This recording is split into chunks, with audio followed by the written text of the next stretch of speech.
দেখো কি আছে যে বাগানের প্রস্থ হচ্ছে x মিটার, বাগানের প্রস্থ হচ্ছে x মিটার। এখন বলছে বাগানের প্রস্থ যা তার থেকে দৈর্ঘ্য 3 মিটার বেশি। কয় মিটার বেশি? 3 মিটার। 3 মিটার বেশি।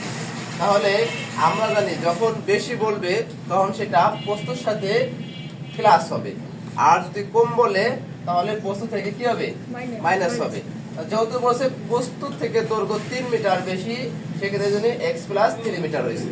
ঠিক আছে, এখন দেখো আমরা জানি আয়তাকার ক্ষেত্রে বাগানের ক্ষেত্রফলের সূত্র হচ্ছে দৈর্ঘ্য গুণ প্রস্থ গুণ, দৈর্ঘ্য গুণ প্রস্থ সমান বর্গ একক, দৈর্ঘ্য গুণ কি প্রস্থ। এখন দৈর্ঘ্য কি দেওয়া আছে আমাদের? x প্লাস 3, সেই এখানে দৈর্ঘ্য পরিবর্তন আমরা x প্লাস 3 দিয়েছি, গুণের গুণ, আর প্রস্থ কত x, সেই x বর্গ মিটার। সূত্রে থাকবে বর্গ একক আর নিচে থাকবে বর্গ মিটার। এখন এই x কে যদি আমরা x কে, কারণ এই দেখো এই দুইটা এই x কি আকারে আছে? গুণ আকারে আছে। কথা বলো, গুণ আকারে আছে। তাহলে গুণ আকারে থাকলে এই x তে x এর যদি গুণ করে কি হয়? x স্কয়ার হয়। আর যদি বলতো যদি যোগ করতাম তাহলে 2x হইতো বা 3x হইতো। যেহেতু আমাদের এখানে গুণ, গুণ করলে কি হয়ে যাবে? স্কয়ার হয়ে যাবে। তাহলে x তে x এ যদি গুণ করে কি হবে? স্কয়ার। প্লাসের প্লাস 3 দিয়ে x এ গুণ করলে 3x বর্গ মিটার। তাহলে এখন দেখো এটা কি আমাদের x স্কয়ার প্লাস 3x হচ্ছে বর্গ মিটার।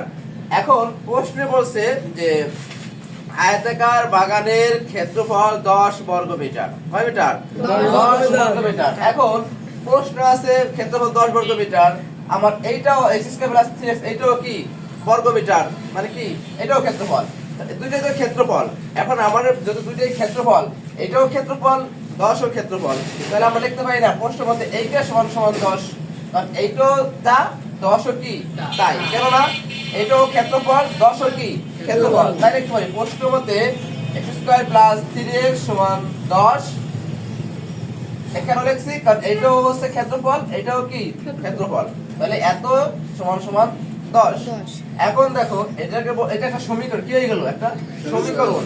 কিন্তু আমার এই প্রশ্নে বলছে একটা আদর্শ সমীকরণ গঠন করো। কি বলছে? একটা আদর্শ সমীকরণ। একটা আদর্শ সমীকরণ গঠন করতে হলে তোমাকে এই 10টার পক্ষান্তর করতে হবে। কি করতে হবে? পক্ষান্তর করতে হবে। পক্ষান্তর এই পাশে জায়গা কিছু নাই, এই পাশে কি আছে? তাহলে নিশ্চিত এই পাশে আনতে হবে, অর্থাৎ বাম পক্ষে আনতে হবে। তাহলে x স্কয়ার প্লাস 3x এই ইকুয়াল এর পরে প্লাস আছে না মাইনাস আছে? প্লাস 10 আছে, পক্ষান্তর করলে কি হয়ে যাবে? মাইনাস 10। তাহলে এই জায়গায় প্লাস আছে, এর পক্ষান্তর কি হয়েছে? মাইনাস আছে। এই জায়গায় কি কিছু আছে?